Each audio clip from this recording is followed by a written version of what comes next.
Балалар, біз өткен сабақта Тахауи Ахтановтың күй аңызы әңгімесін оқыған болатынбыз. Енді осы әңгіменің оқиға желісін кішкене еске түсіріп алайық.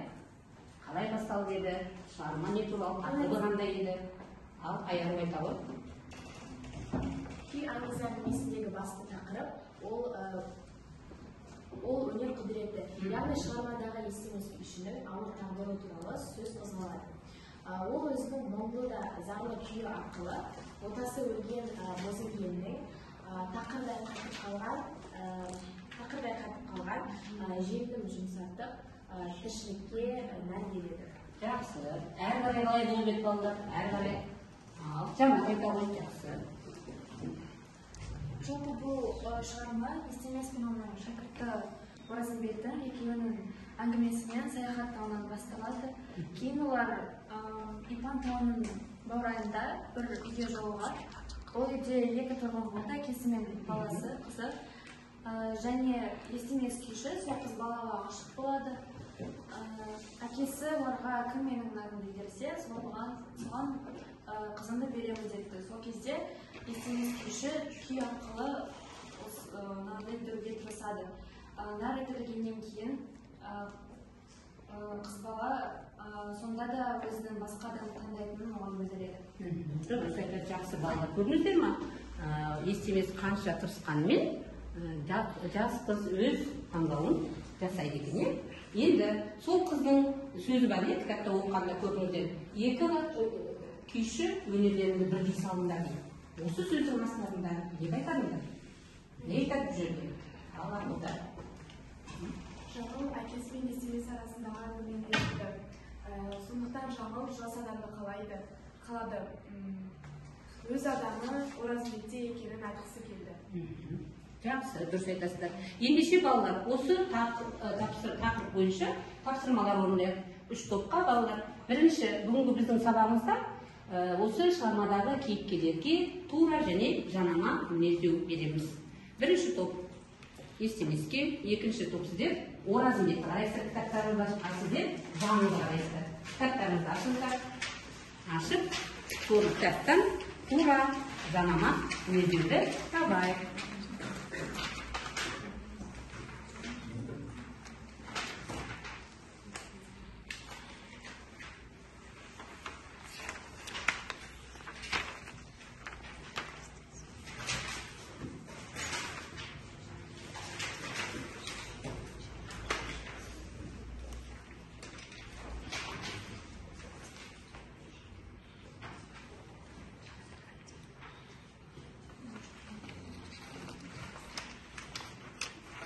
Дайын болсақ, белгі береміз болды.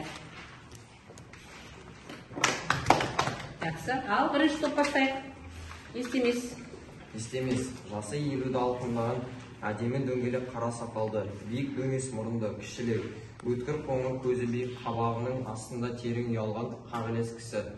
Бұл қандай мінездеу екен? Бұл естеместің тура мінездеуі. Жақсы, ал. Күйшінің өмірі осы. Қамшына тастай беріп домбыра ұстайсың, домбырадан босып кетсек, бұның тағда түскенде болады. Бұл жанама. Бұл яғни жанама мінездеу екен. Деген жас дамып кетті, заманым өткен ғой деп ақырып жалт бұрылды. Жанама мінез. Жақсы, бірінші топ өте дұрыс орындады. Жақсы, ал екінші топ.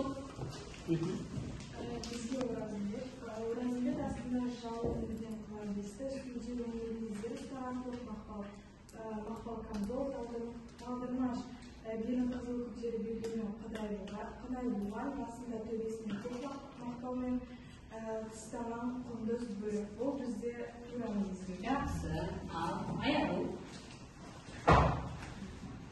Тек ет тұрманы ғана жұтынылау. Бір кезде көк сауырлап, жез шегені тізілте қаққан, ері басқа біреудің астынан ауысқан сияқты әбден тозып, бояуы оңып, жарғақтанып кеткен. Ердің артындағы ұзын қызыл қоржыннан шекпен қап кигізген домбыраның мойны шығып тұр. Жақсы. Жанама мінездеу. Жанама мінездеу. Ал, қолыма үшінші топ алып, қарақат. Даусының әсеміне қарай құлақта қысықтап барады, әрі еркін, әрі ибалы мінезі де оңды екен. Бұл жанама мінездеу. Жақсы. Ал тура мінездеу бар ма? Бар ма? Жақсы. жасы 16-17 шамасында болады. Koyu қара қасты, мөлдіреген қара көзді, дөңгелек жүзді қара торғын сұлу екен. Үстіндегі жаман көк көйлегі тозған. Ол туралы не сөйлейді? Жақсы балалар. Бұл тапсырманы да өте жақсы орындадыңдар. Олай болатын болса балалар, енді келесі тапсырмаға назар аударайық.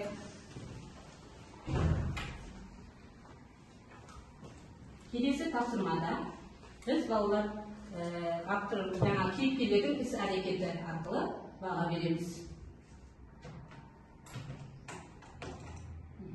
Мінекей тақтада қараңыздар, жақсылап оқиық.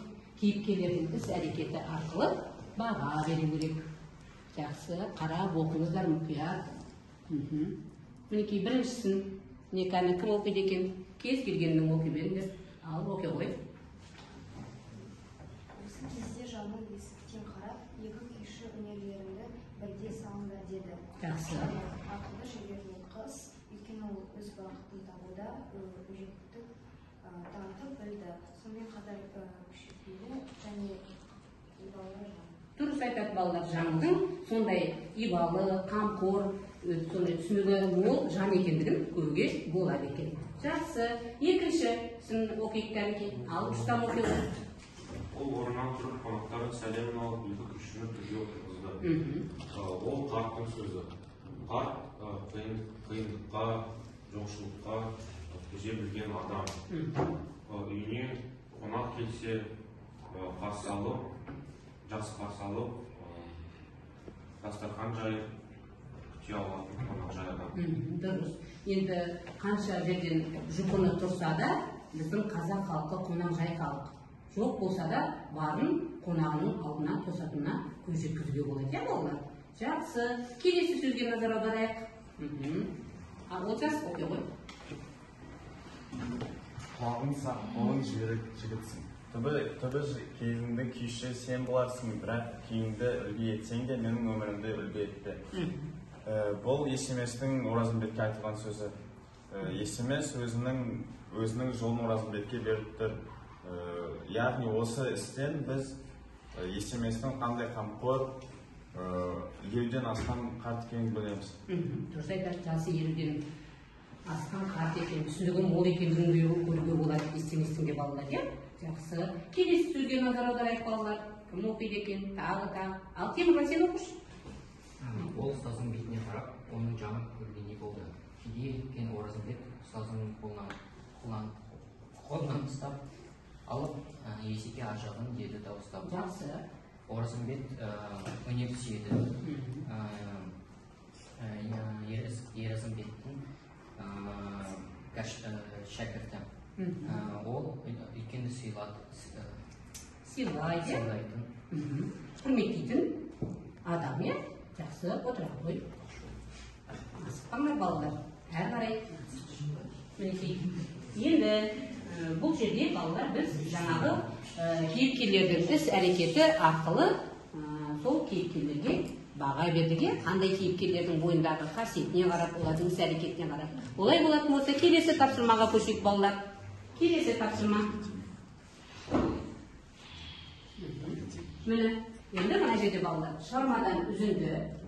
Осы үзіндіде жазушының не автордың не айтқысы келді автор.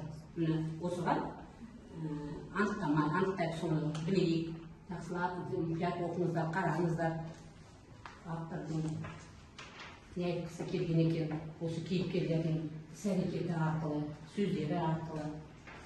Біріншісіне назар аударыңыздар.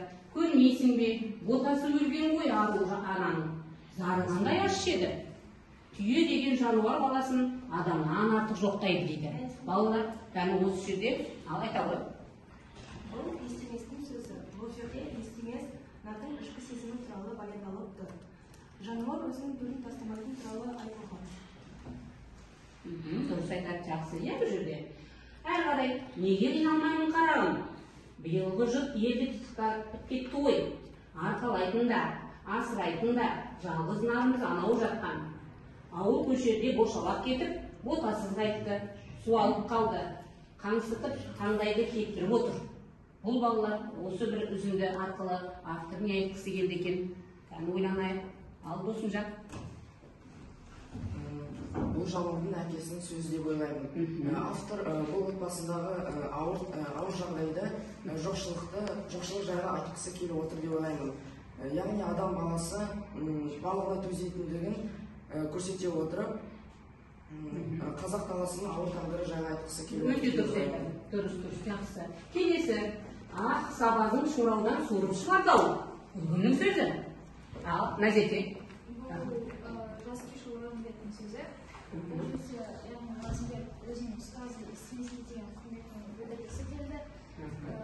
Және де күйге деген қошеметімен ризалығы. Жақсы. Заманы өткен екен ғой деп ақырып жалт болды да ар жағын сен тартты. Ал, Бұл күйші естеместің сөзі, яғни күйші естеместің өкініші байқауға болады және автор әр нәрсе өз уақытымен деген өте айтқысы келеді. Өте дұрыс айтады балалар, өте тамаша, жақсы. Өздерінің ойларында кейіпкерлерге байланысты, олардың ойына қандай қасиеттер бар. Міне, көре білдік.